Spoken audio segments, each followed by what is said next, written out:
start this off. Um, Welcome everybody to my little presentation uh, on Aboriginal culture. This is for a TAFE course that I am doing, and I thought it would be a really good idea to do a live stream while talking about my culture.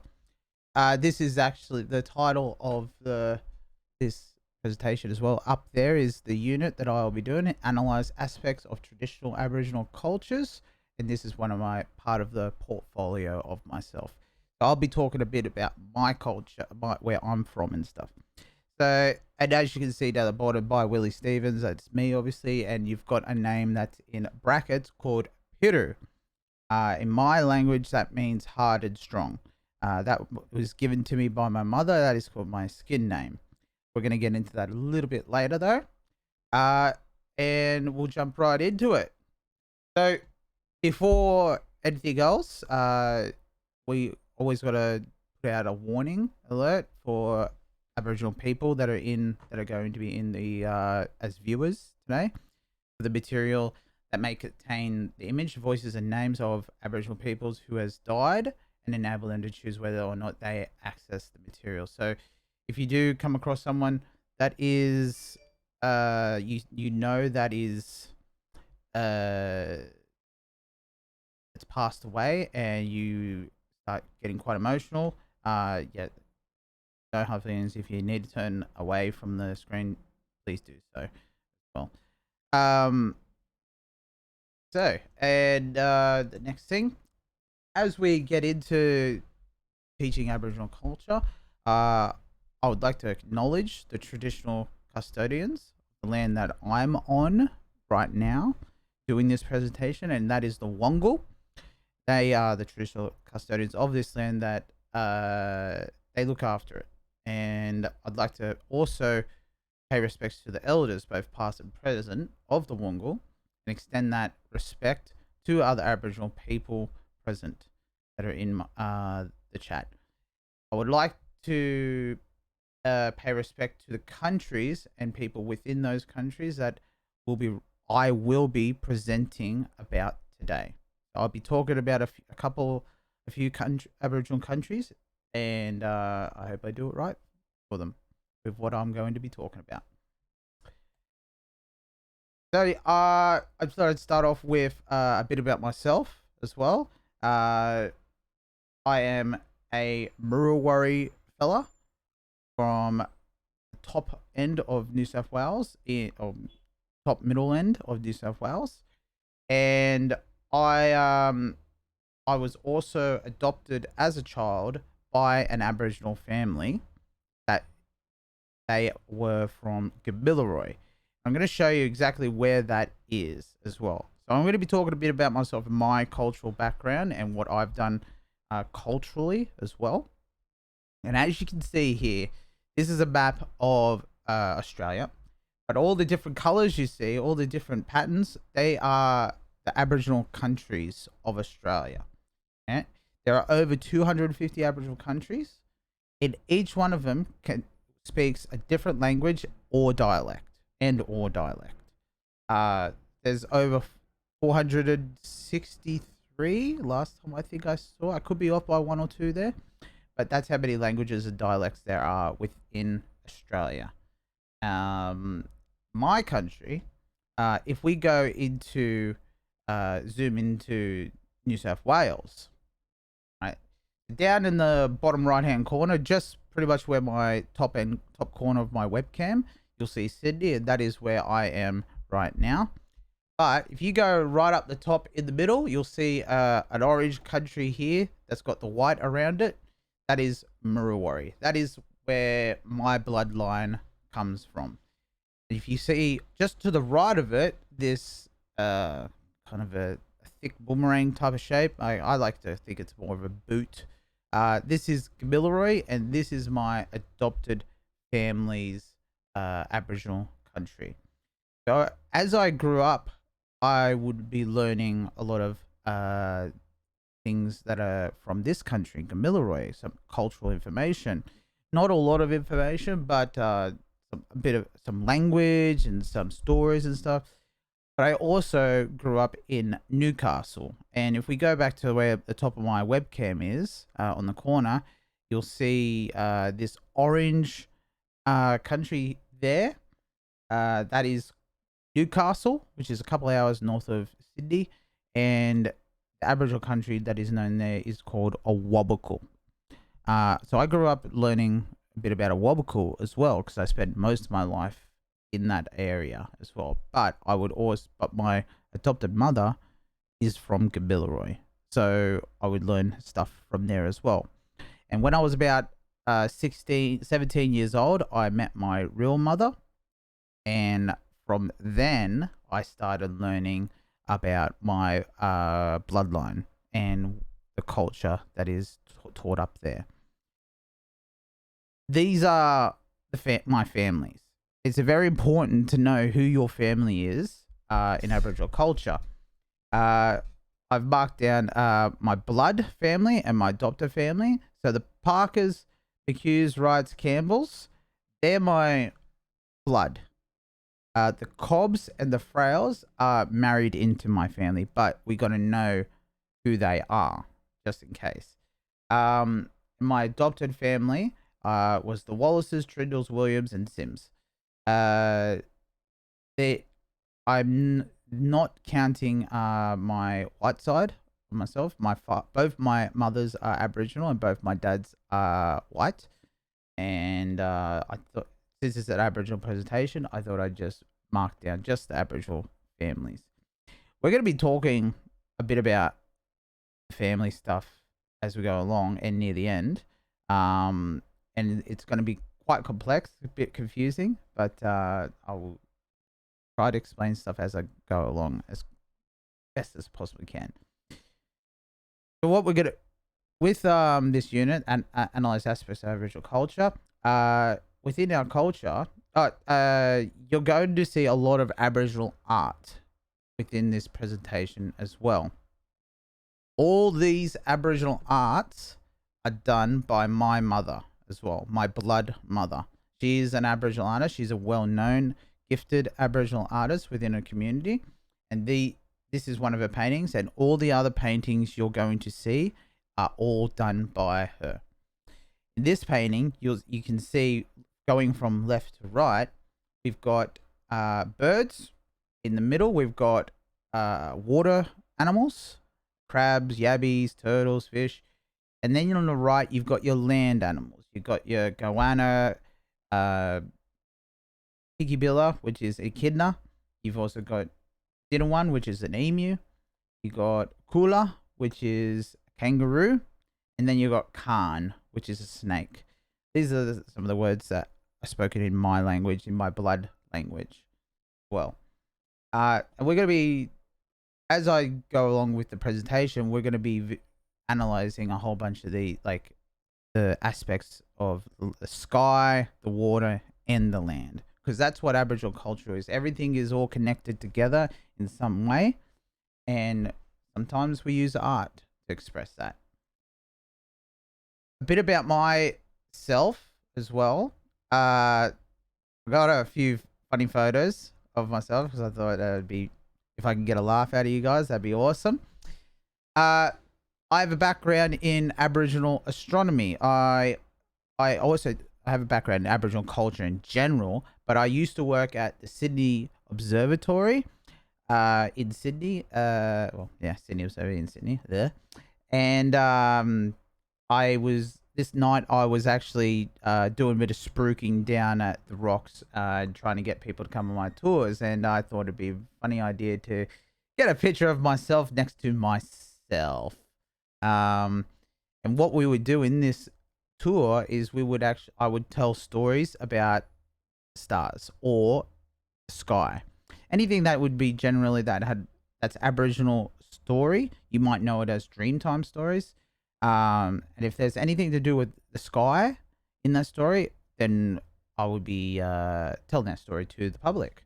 I did that for a couple of years. I still am a part of a group called the Aboriginal Astronomy or Indigenous Australian Astronomy, one of those two. I I also used to work at Taronga Zoo. I was a zookeeper. As soon as I left high school, I became a zookeeper at Blackbutt Reserve in Newcastle, and then I eventually got a job at Taronga Zoo. And I would also be doing tours. We were known as discovery hosts, and we would teach the public Aboriginal culture, but with a much more focused aspect on animals. So my job at observatory really focused on astronomy or the sky. At the zoo, we focused on the animals, whether it be telling the public about how we would hunt, or how animals would teach us how to go fishing, and a whole range of things.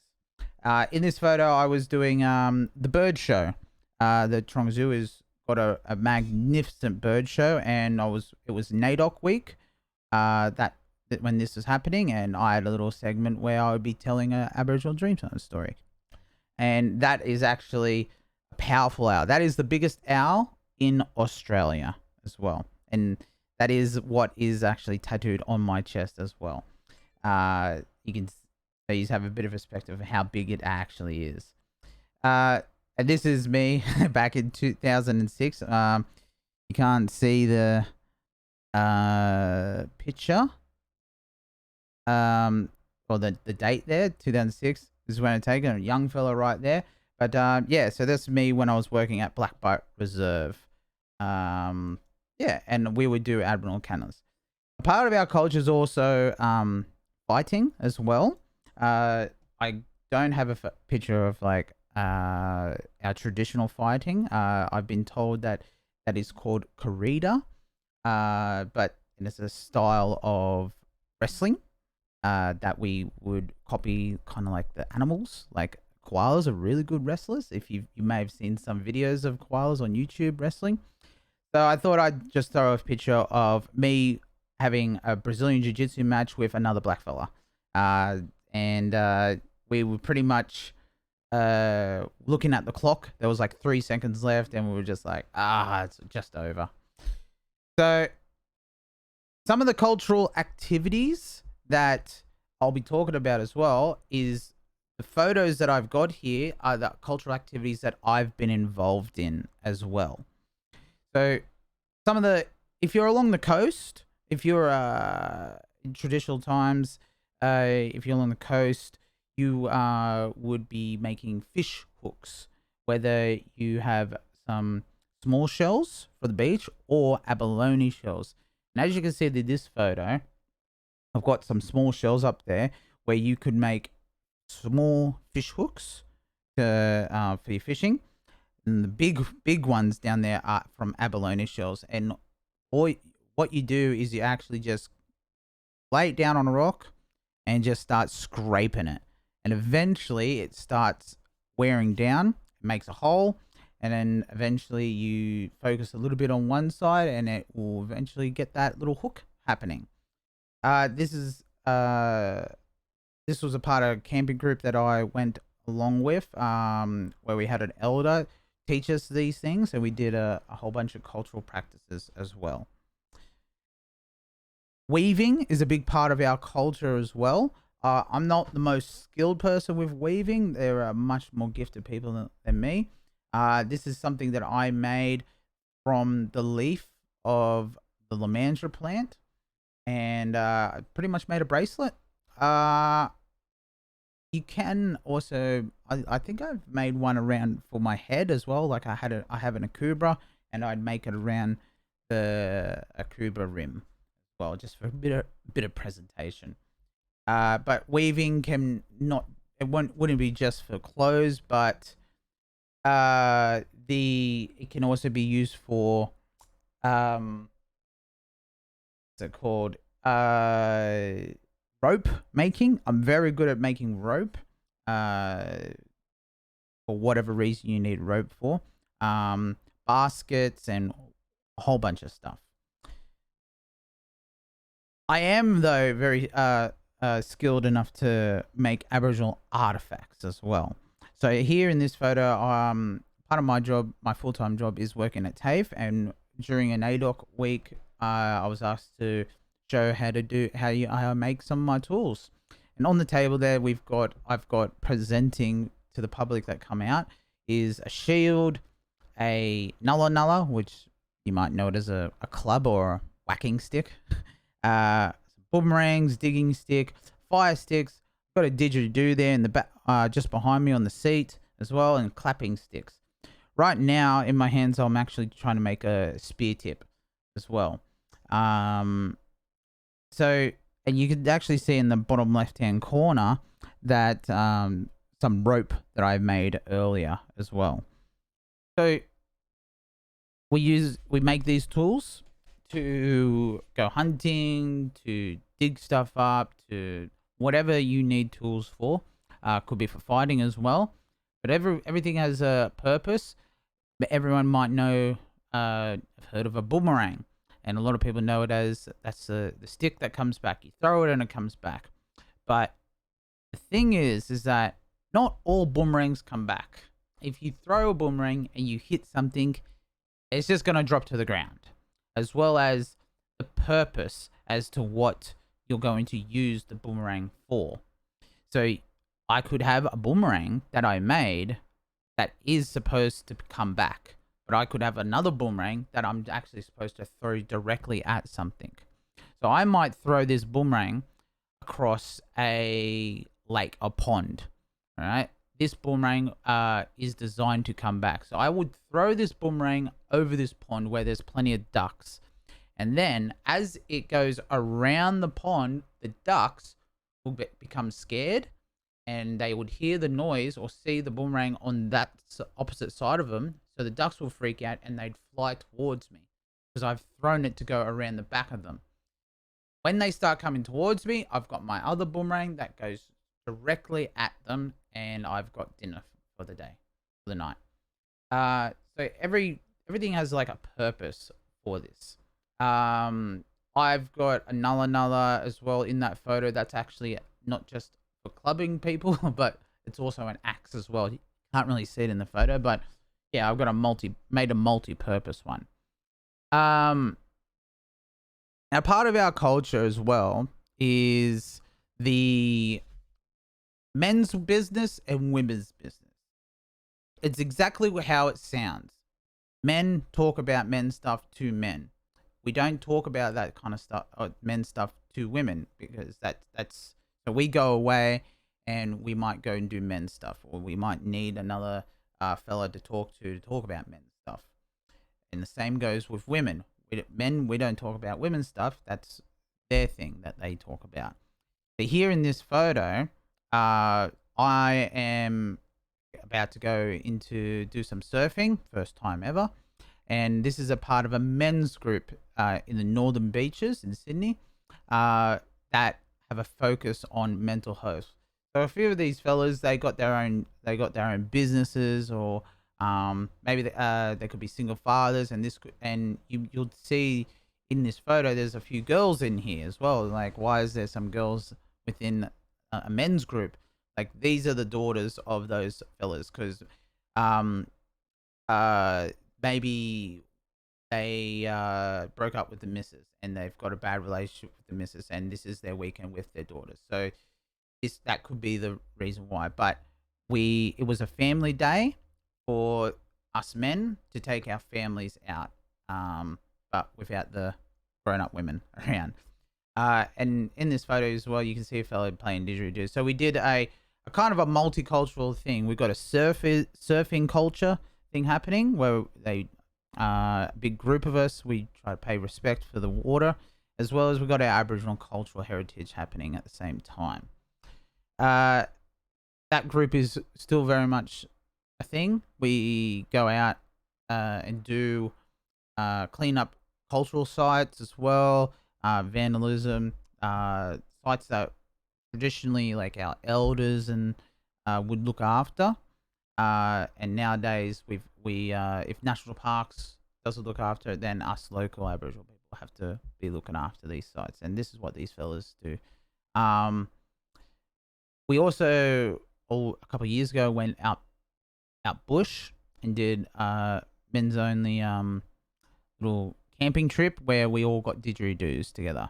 We did a whole bunch of other stuff, but that's men's business. But I will say one thing. We did hunt kangaroo and we did eat kangaroo. Best part of it is the tail, as you can see. I didn't want to show a picture of us cutting up a kangaroo. That might not be Twitch friendly as well. So got a nice picture here of my mother's artwork. And we've also got dance as part of our culture as well. In this picture, I was invited to come out to do just pretty much be a model for an Aboriginal dance group. The two Aboriginal dance groups, a women's dance group and a men's dance group, wanted to create an artwork, and they asked me if I wanted to join in. I said yep, and they painted up, got lap on, and pretty much I didn't do any dancing. I just kind of stood there looking tough, if I can even do that. But yes, but culture dance is a big part of our culture. It tells us stories, it teaches us lots of lessons, and it gets passed on to the younger generation for them to do it as well. Another part of our culture is watercrafts. And when we do a lot of fishing, we also do go out on canoes and stuff. In this photo and the next few photos that I'm about to show is is how we make a bark canoe here along the east coast of Australia. Everywhere in Australia, all the different Aboriginal countries have different techniques on how they create bark canoes. And it might not even bark canoes. It might be dugout canoes. It might be single outrigger canoes. It could be double outriggers. It could be paper bark. If you know what paper bark is, that's pretty much the toilet paper of the bush. And you can actually make a canoe out of it. Looks like a giant cigar, or 3 giant cigars smashed together. But it's quite pretty cool how it gets done. Here in the East Coast Australia, stringy bark tree is the most common tree you would use to take the bark off to make these canoes. So the process that me and these elders that I was the only young fella on this little camp retreat that we journey, and I was pretty much following what they were doing because they were the knowledge holders and I was a young fella and I was there to learn. So we had cut the bark off the tree and did our lengths, and then you leave it in water for a day or two, soaking. You come back and then you're actually able to like kind of move it. Once you've got it completely soaked, you then remove all the loose bark. All right, all that loose bark is just like crap, and it eventually will fall off as well. But once you've got that, you then are able to start the folding of each side. So as you can see, we folded one side, but you can't really see it that there's a fire on the other end of this canoe. When you've mixed hot and cold, or water and fire together, you're able to actually bend wood a lot easier. And this is one of the traditional techniques that is used not just on bark but full thick wood as well. Bending wood is one the technique called. Once we had all the bend happening, this was the finishing product. Did a pretty good job, I might say. And this was the fellas that went out there. The fella behind me with the Aboriginal flag hat, he's actually a black belt in a few martial arts as well, but he couldn't talk. I don't know whether he got like hit in the throat too many times in his martial arts journeys or whatever, but he's got some cool videos of him in the backyard cutting like water bottles and watermelons and stuff. It's pretty awesome. The fella on my side here in the yellow, that's Uncle Dean Kelly. He works at National Parks, and me and him have got a good relationship where We even presented this bark canoe at the National Maritime Museum in Sydney, where we had a Aboriginal watercraft conference. We had Aboriginal people and Torres Strait Islanders from all around Australia come in and present their canoes on how they made their canoes and their techniques they used. And we did that. We had one like 6 years ago, and it was amazing. It was a lot of information to digest. And 2 years ago, we had another one, and I got up and kind of showed my face and said a couple of words as well. The next thing I wanted to jump in on, I'll just have a quick drink. So, the next thing I wanted to get into is a bit of Aboriginal astronomy. And as you can see here is a picture of an emu running. The reason why I'm showing you this picture is because I want you guys to keep this image in your mind as I go through the next few pictures. Okay? The way us Aboriginal people use the stars, it could be for different purposes. It could be for navigation. It could be telling a story. It could be telling you how to find fresh water in the middle of nowhere. It could be telling you the breeding seasons of certain animals as well, for a star being in a certain position. And this is what I want to get into, the breeding season of the emu, or Diddawan. And this is a very common thing amongst quite a few Aboriginal countries as well. Up in Galarrwuv country, in Urallerai and mine, we see an emu in the sky. We don't join stars up together like constellations, like that's depicted within movies and stuff. We actually use the dark spaces that is within the Milky Way galaxy. So when you look up in the sky where you've got no light pollution, you're in the middle of nowhere, and you can see it looks like kind of like thin clouds up in the sky, but it's actually, you're looking to the center of the Milky Way galaxy.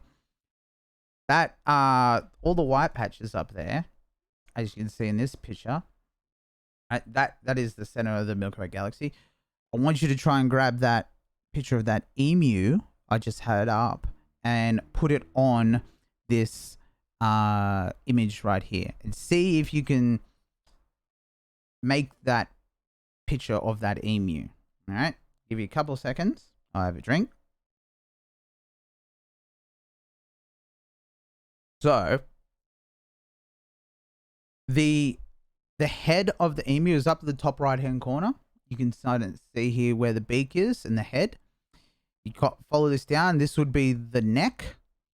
Then you got the big body of the emu, and then you got the legs going down that way.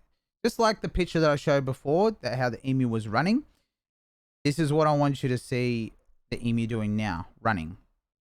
Now, unfortunately, I do not have any of my mother's artistic talent. All right. So I tried to draw one up as best as I could. Now, I wanted to show you this image because the way that we use the sky is all depends on what time of the year it is and what time of the night it is. And when we're trying to figure out the breeding season of the emu, would be at the very beginning of the night. As soon as that sun goes down, there's no more light at whatsoever from the sun, and you've got the best possible best way of looking at the Milky Way galaxy. If you see this image of this emu where this foot, all right, is touching the horizon, so it's just coming up over the horizon, and it looks kind of like this emu is actually about to run along the horizon. That would be telling us Aboriginal people that the emus are now kind of in heat, or they're running around looking for their mate so they can begin to breed. At this time, this is just when we are knowing that it's almost time to go looking for those emu eggs to hunt for them. We don't do it yet though. All right, we let them lay probably about 10 of them, and we don't take all of them. We only take a few of them because one egg could feed a whole family. All right. And this happens around the April time of the year, March, April. As the months get cold, it gets into winter, this emu in the sky actually changes. It goes from like this angle up like that. Okay? Because the sky kind of changes over the month. So this emu is no longer running along the horizon. Right? This emu is now going to be sitting on eggs. This is how we would tell the stories to the young ones. All right. So we try to get them to use their imagination that there's an emu in the sky. Now it's laying on eggs. And that means all the emus are now laying on eggs. They've laid quite a few eggs. And the father, not the mother, the father sits on the eggs. All right. So now we go and look for those emu eggs. And it's very, very hard to actually go out and actually like spot an emu egg by itself, because the emus, when they lay it, they actually cover it with sticks and leaves, and it camouflages perfectly well on the ground. So what we would do is we wait till they actually start sitting on them, because emus are the biggest bird in Australia and they're pretty easy to spot, especially when they're sitting on the ground. So once they're sitting on the ground, we actually go up and we use traditional techniques to make them move, and then we sneak up and grab a couple, run away. Emu will never notice. All right.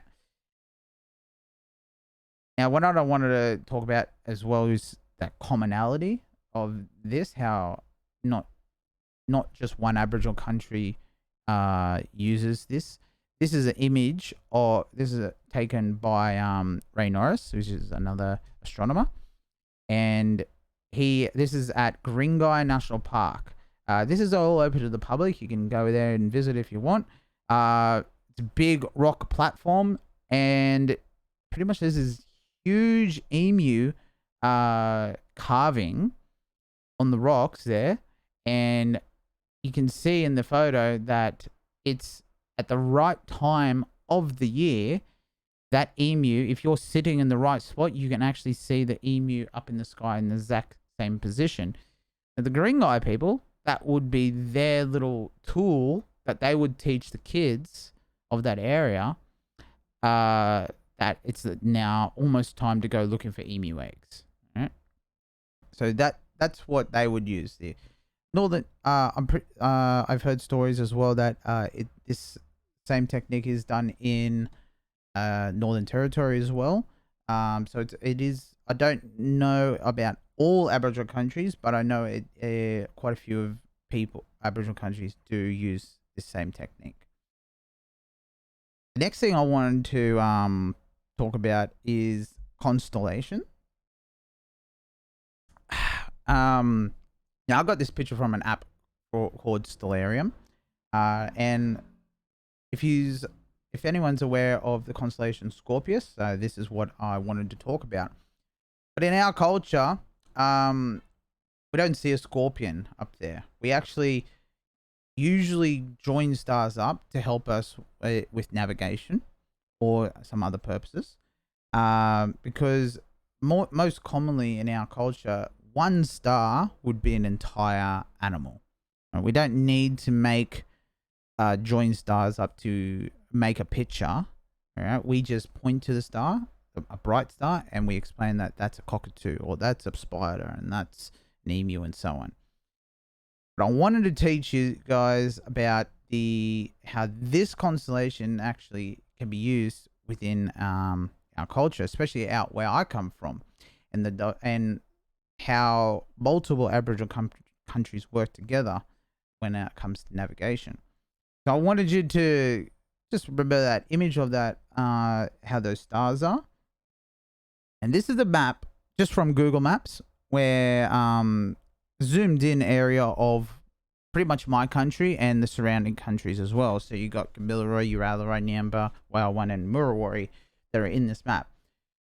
in this, you can see the yellow is the main highways of out there in the bush. And what we would do is we would get that star pattern and we can put it on a map like this.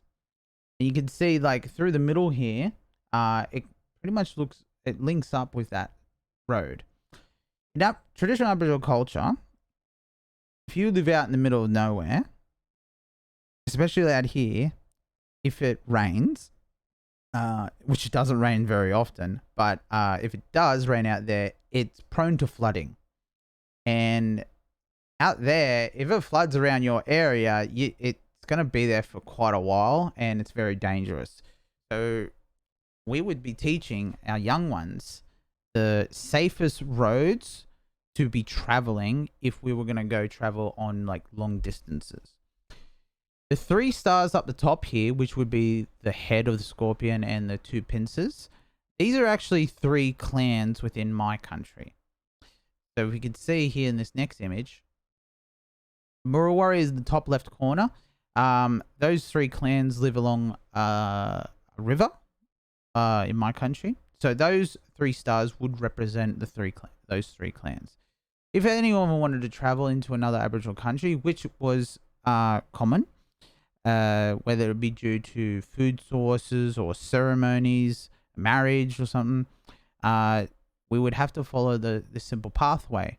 Now, you can see here that it's not exactly perfectly lined up with all the highways out there, but all we needed was a general idea of the direction that we needed to head to. And you can see that these 3 stars are in my country, right? The 3 clans. As they venture into another country, which would be Brewarrina, and that is home to the oldest man-made structure in the world, which is the Brewarrina fish traps. And we're going to get into that a little bit later. But you can see that this star is almost pretty much on top of Brewarrina, where those fish traps are. And it still follows and goes into multiple Aboriginal countries. So this is a means of safe travel, pretty much. Walking this distance, so from Burke over here, just driving all the way to Lightning Ridge is about or Brewarrina. Sorry, I've not done the drive from Burke to Lightning Ridge, but Brewarrina, right here in the middle to Lightning Ridge, is about 2.5 hours drive. So imagine walking that far. It's just going to take you quite a long time. So the stars can help in multiple different ways. As I said before, with breeding season, and we've also got the navigation as well.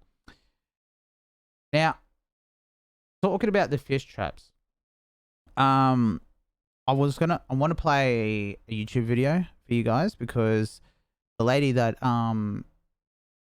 speaks about this does a way better job than what I could do. And there's some effects in it as well, and you'll get a visual representation of it as well. But like I said at the beginning of the video, of the stream, a warning to Aboriginal people: if you know this person, that she has passed a few years ago, but I actually have gotten permission from her son to be able to show this to you guys. So I'm gonna play this. I'm gonna get rid of my webcam so I can show you the whole thing, and this goes for about 6 minutes, so enjoy, guys.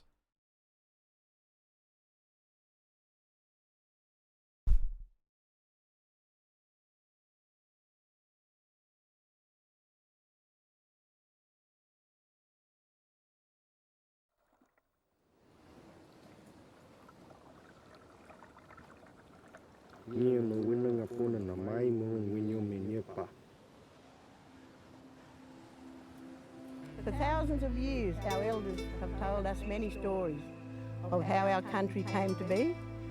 We have been told in the beginning there was just flat red ground.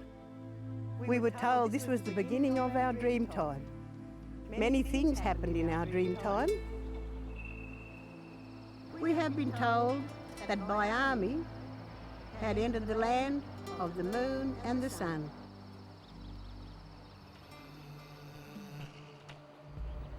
We have been told that Byami on walkabout took a giant step from Cobar to Gundabooka, a sacred place of the Nyimba people. And then he stepped over to Byrock, where he left the mark of his footprint on a stone, and then he came here to Brewarrina. He stopped at the waterhole known as the Garungra, and he was mighty hungry. He looked around, and behind a rock wall he saw a large black fish swimming in a pool of water. He raised his spear and struck the fish. But he was only wounded, that black fish. He took off, crashing through the rock wall down there, and the water came gushing out after him. That fish, he burrowed deep into the hard ground to get away from Byami. But Byami, he would have none of that. He dug after that black fish, cutting into the hard ground, making large holes in the earth. And as he chased the wounded fish, the rushing waters filled in the holes. Byami chased that black fish for a long, long time. See those bends? Well, that black fish, he made those bends as he tried to escape. And do you know what happened to that black fish? Well, he got away.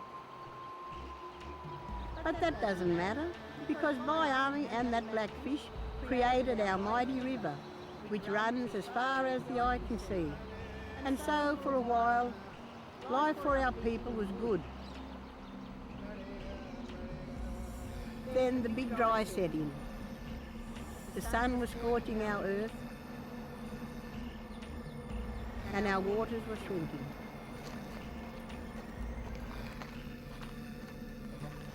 Our people faced a famine. If there is no water, there is no food, no animal life. Our people could die.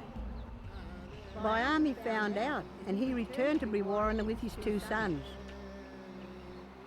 Byami and his sons were so strong, and they scattered large stones and dug up boulders, setting them out into the pattern of a great fish net. This fish net became our nunu. But still no water. And that evening the people gathered on the riverbank and held a big crobbery for Byami and his sons. Byami took a coolerman and showed the old men how to call the rain. For hours the ground rumbled under the old men's stamping feet, kicking up the dust which rose high. Exhausted, the old men fell to the ground, and while they slept, the dust clouds drifted higher and higher, swirling around Balu, the moon, who filled those dust clouds with rain, and then drop, drop, drop. The rain, it poured down for days. The people watched as the water rushed into the Garungra, over the rock wall, and covered Byami stone fish traps, the nunus.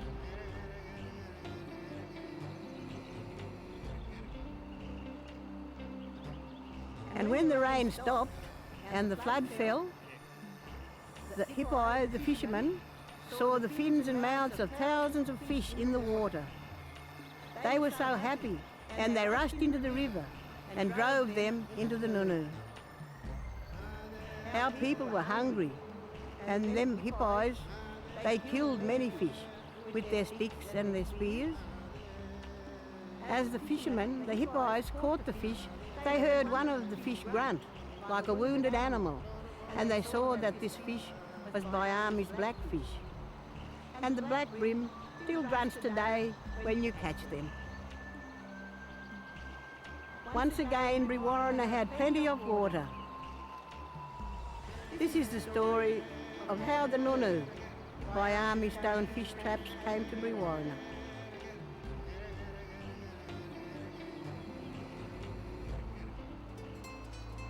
This is our Dreamtime story about this special place where we sit here today. And now this is your Dreamtime story to pass on to your children and your children's children.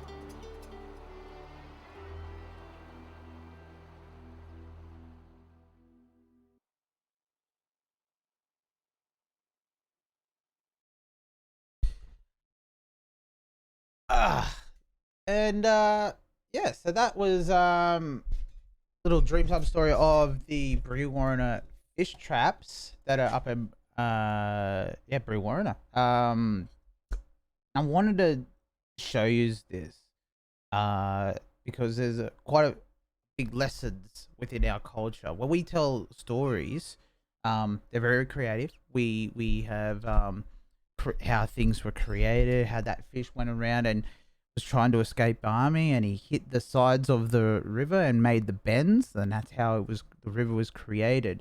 And those kids would listen and they'd learn from how these things were created, but they also learn about how to go fishing as well. And the next picture is this is a bit of a depiction of how the fish go into these rock pools that are out there. This is the man-made structure that I was talking about. If you get a lot of rocks, a lot of rocks, and pile them up on each other and make these shapes here, and there's two ways you can do this, and how you can trap the fish within inside the structure. You can, as you can see in this picture, the blackfellas they open up a section of it. Once they know that there's quite a bit of fish inside of the rock pool, then they put the rocks by sealing up the hole that they just made. And then they go in and then they just spend as long as they need to until they finally catch that fish. Another technique is to build up those rock pools pretty high, and then when fish are just swimming normally and the river is actually higher than the rocks, as the river gets lower and lower, the water actually goes lower than what the rock pools are. So then the fish are completely trapped in there, and anyone could just walk up and jump in and just go ahead and start spearing the fish. They can't go nowhere. This is the world's oldest man-made structure.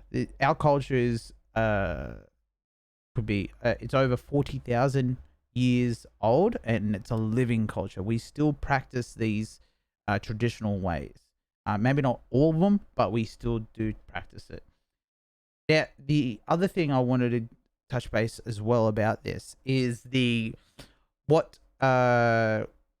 wasn't just the Nampa people that would use these rock pools. Other Aboriginal countries in the surrounding area, like Murruwarra, Urallarai, Galarrwuv, and Wailwan, would come to this site, and they would have their own rock pools that they would use and they would look after.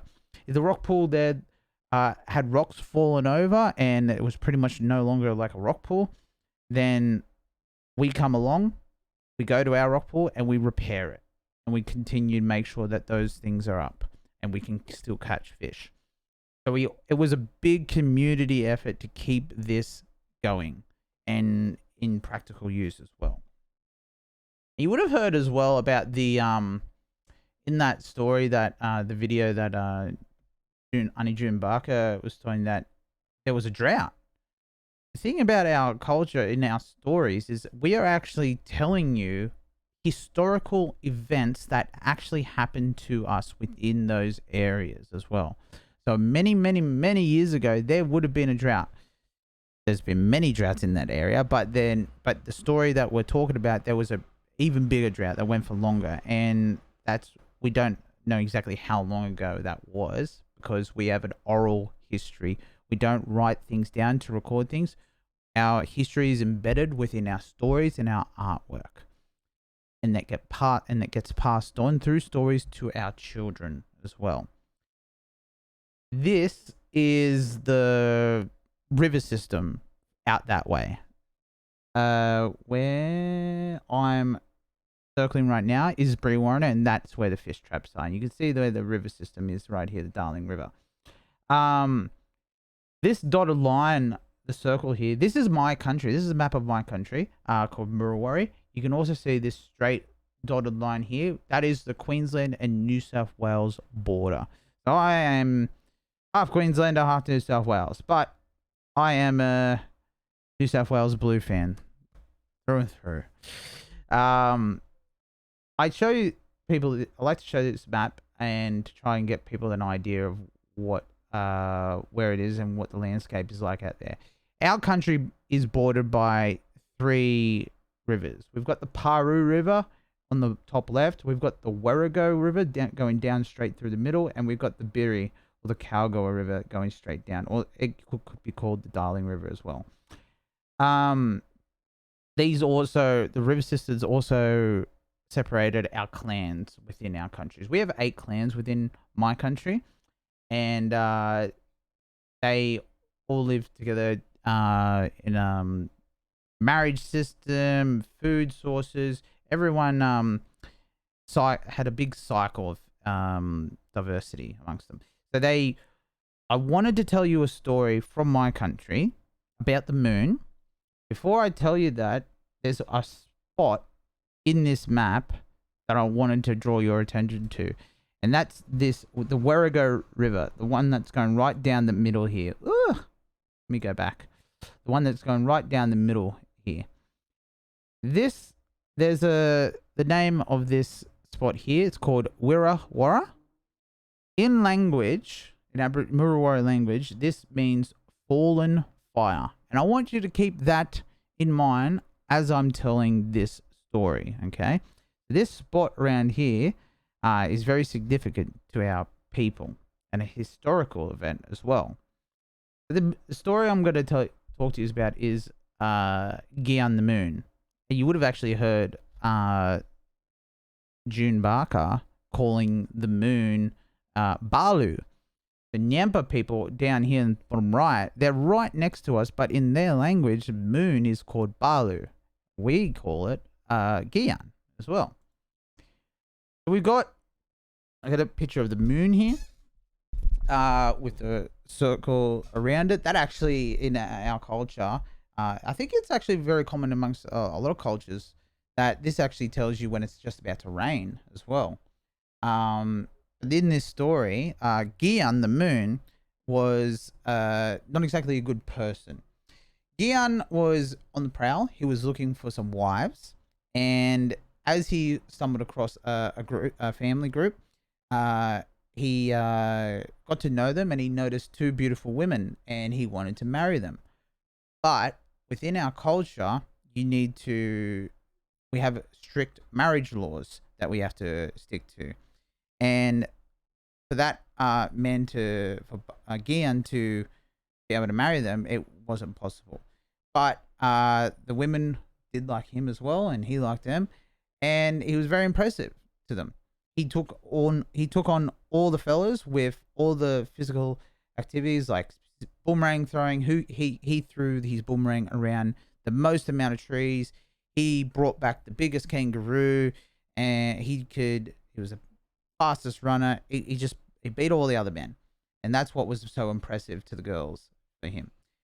And he actually convinced them to run away with him during the nighttime and elope, and run away in marriage, and because the family wouldn't approve it. So as nighttime came, they snuck away into the night, but with all his amazing physical attributes, he couldn't swim. He just couldn't swim. He would just sink. And as they ran away, they came to the river, and he asked the women that can they help him get across the river because he couldn't swim. And they said, yeah, that's fine. If you will go on each side of your arm, and we'll help you swim across. And as they went across that river, and the river got deeper and deeper, he was actually quite cheeky, and he started tickling them. And they said to him that if you keep tickling me, then we're gonna like separate, and you're gonna like start sinking. Like, we can't do this. And he kept going, and eventually they actually let go of him. He started sinking. The women started freaking out. They swam back to the same side they first came in on, and they ran away because they thought he had sunk to the bottom or floated down and drowned. They ran back to their clan and went back to sleep and be like, yep, nothing happened. Gian actually didn't die. He floated down the street, but he almost died. But he was really, really angry, and he wanted to get revenge on them. What he did, he actually changed his appearance, cut his hair or whatever, but he completely changed his look, and he came back to that same group and convinced them he was someone else, and he needed to gain their trust. And how he did this was he would teach them things. He'd teach them how to hunt for certain things. He would also teach them how to some ceremonies, some dances where he came from. So with this dance, one of the dances he would teach them would be for them to all huddle up together. And another dance would be having them with their heads bowed down so they wouldn't look up. And also to make a huge fire, like really, really big fire. As they all huddled up together during the dance and they had the big fire next to them, Gian had a magic kulamon. And a kulamon is the thing that you carry all your things. It's a big wooden thing. He jumped up into the sky with his kulamon. He stretched it so far that and turned it upside down that as he came back down, he trapped everyone inside that kulamon. And as there was a big fire and kulamons are made out of wood, that kulamon started catching on fire. Some of them tried to dig underneath and try to escape, but he was there ready with his axe to make sure they didn't escape. He did end up killing everyone, unfortunately. But there were two young boys that were kind of snuck away before any of the dances are made or anything. They were just didn't want to be a part of it.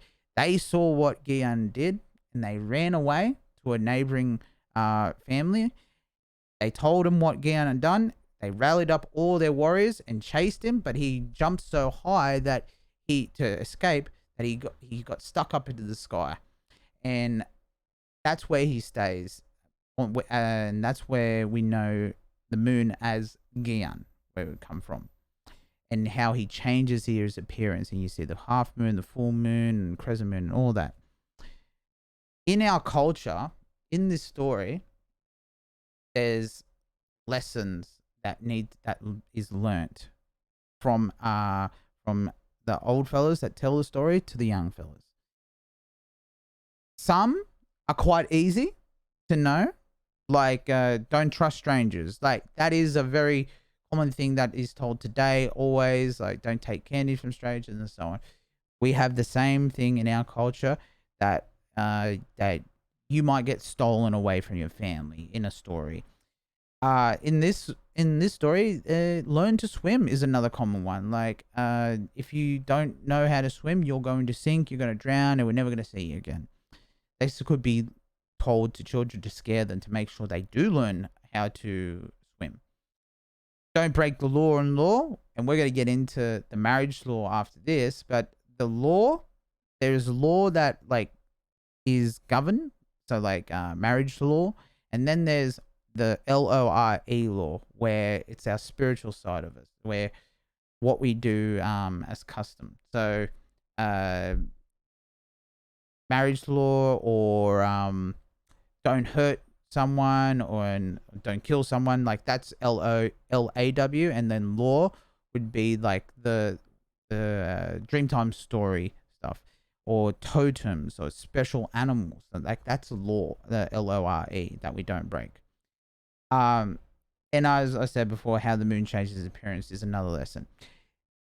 In Newcastle, where I grew up, like there's some stories about, like, I'm pretty sure at Lake Macquarie, where there's a monster in the big lake, and if you go swimming at nighttime, it'll take you down, and you'll never see your family again. And that story will get told to like children, so that they don't go swimming at nighttime, because there could be a monster in there, and you could die.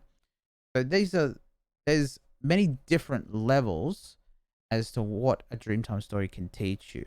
Some are very obvious, and some can take you years to figure out for yourself. I've had it myself. Now there was something back before I told you this story about that Wirrawurra site, that picture of my Aboriginal country, and it meant fallen fire. Now this is one of the deep lessons. And one of the things that we do to try and keep our culture alive and recover our culture. How Gian jumped up into the sky and trapped everyone, and they all died within that Kulabon from fire. Fallen fire, Wirrawara. In today's world, fallen fire is like a meteorite or a comet, or meteor hitting Earth and exploding that area and killing everyone. So, in depth of our story of the moon, we're actually telling of an event of a meteor hitting within our country and killing a lot of people within that area. Some places have similar stories, maybe like Wolf Creek. Now, there's that big meteor crater out there, and that would probably have a story of like killing a whole bunch of people as well. Out where I come from, I had a bit of research as well, where I try to find a crater of some sort, but not all meteors make a big crater. Some split up and hit the ground like in little pieces of rock, but still do a lot of damage. So out there could be a whole bunch of meteorites just in dormant, and that's how you can depict the story of learning some of the lessons within it. Some stories, like how I said about the river monster, some would have about a bird to scare children, to make sure like the toddlers stay close to their parents. The parents might tell the little toddler that don't go too far from me because a big wedge-tailed eagle will grab you and take you away from me. So we'll have a Dreamtime story for that as well. They're designed to help make and to teach everyone lessons. Now, the last thing I wanted to touch base on or explain to you guys is the marriage law and totems and moieties and skin groups. At the beginning of the my talk or presentation, my name was on there, and we had Pitter up there, so that's my skin name. That's my name that my mother gave me. That's in my language. That means hard and strong. My sister and other brothers all have their skin names as well. Out in Galarrwuv country, they identify these certain stars that I've circled as Bire Bire. Everyone, you might know it as Orion's belt. You've also got Mie Mie, which is the Seven Sisters or the Pleiades. And then you've got this big red star that's in between both of them called Wamba Wamba. Bire Bire means many brothers. Mie Mie means many sisters. Wamba Wamba means crazy crazy or cray cray. This is one of the words that I grew up in Galarrwuv knowing as Wamba, because I would do a lot of crazy stuff as a kid, and my mother would just constantly call me Wamba. And the reason why this star in the middle here is called Wamba Wamba is because how complex the marriage system is. And this old fella, because he's a wise man, he knows how the marriage system works. He would teach them to the boys and to the girls. And by the end of it, they pretty much think that he's Wombas. He's just crazy. Like, it's so complex. And this is what I'm going to get into. I'm not going to go completely in depth at it, but I do want to give you an idea of what how our marriage system works. In these four pictures here, we've got kangaroo, goanna, emu, and snake. These are known as totems. Totems are known in every Aboriginal country in Australia. They are special animals, and they can be used for marriage system. So you could be a kangaroo, you could be a goanna, but then totems can also be plants as well. Where I come from, we have also totems that they're just animals that we protect within our country. They're not protected in our neighboring countries, Anyone can go hunting for this certain animal, but within our country, it's safe. So we have puthul, which is a white-faced heron. Puthul comes into our country when they breed. Because of the river systems out there and they know it's safe, we won't hunt for them. So they come over, they have their kids. When they're a bit grown up, they leave and they go into other Aboriginal countries. And then they can be hunted. But while they're in our country, they're protected. This is the same for all over Australia. But it's not always the same animals. Some places have kangaroo as the thing. It could be tree kangaroo, emus as well. But totems can also be identified as moieties. So these link in with marriage system. An easy way to explain to you guys on how it works is a kangaroo cannot marry another kangaroo. Okay, think of as a totem as your last name. So mine's Stevens, and I would be kangaroo. I cannot marry another Stevens because I'm related to them, and the kangaroo is the way that we identify that. Now I'm going to jump in a bit more complexity, but I wanted to give you an idea of how it kind of works. All right. So I've put together a little chart here. A table. Where I come from and the neighboring countries of mine, we follow a matrilineal lineage.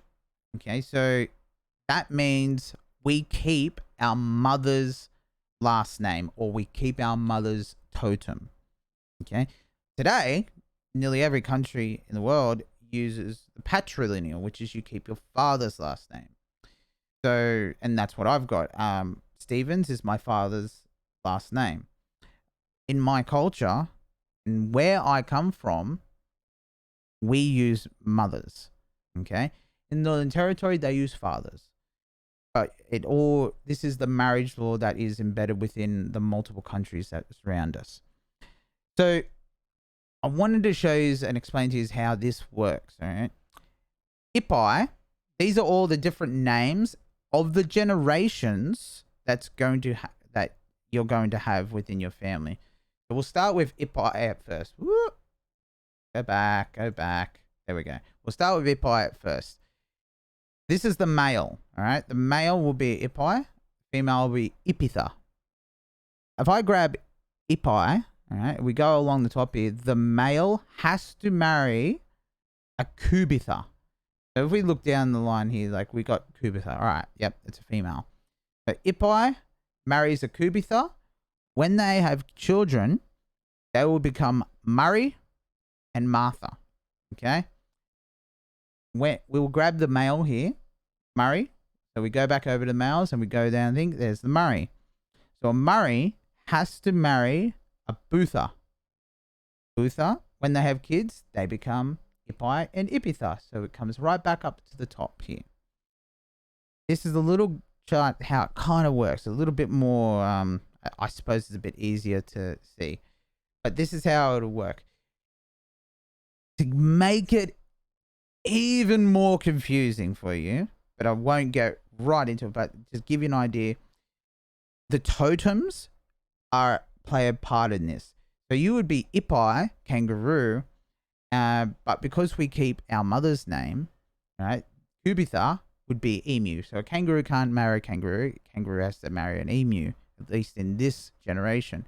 So this Kubitha, emu, her children will become emus. So this male, Murray, is a Murray emu.